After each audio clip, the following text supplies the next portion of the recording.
Sejumlah mahasiswa, organisasi kepemudaan dan masyarakat Aceh menyatakan akan bertahan di kantor Gubernur Aceh.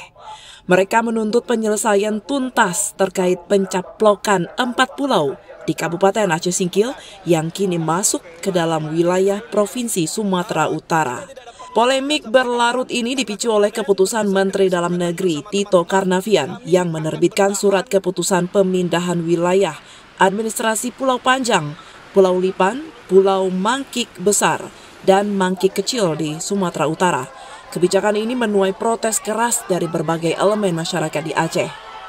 Menjelang pertemuan penting antara Gubernur Aceh, Gubernur Sumatera Utara, dan Presiden Prabowo Subianto yang difasilitasi Kementerian Dalam Negeri, mahasiswa dan warga Aceh menegaskan sikap mereka untuk tetap bertahan di kantor gubernur.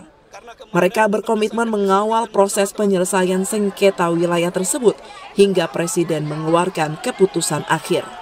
Masa aksi bahkan memutuskan untuk bermalam di lokasi sebagai bentuk tekanan moral kepada pemerintah pusat.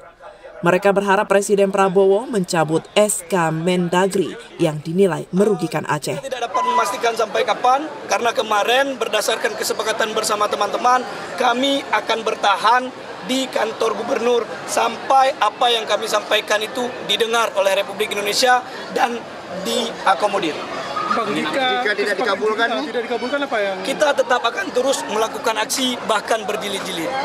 Masyarakat Aceh menanti langkah tegas pemerintah pusat dalam menyikapi persoalan batas wilayah ini. Mereka berharap keadilan tetap ditegakkan dan kedaulatan wilayah Aceh tetap dihormati. Dari Banda Aceh, Kanal Inspirasi TV melaporkan.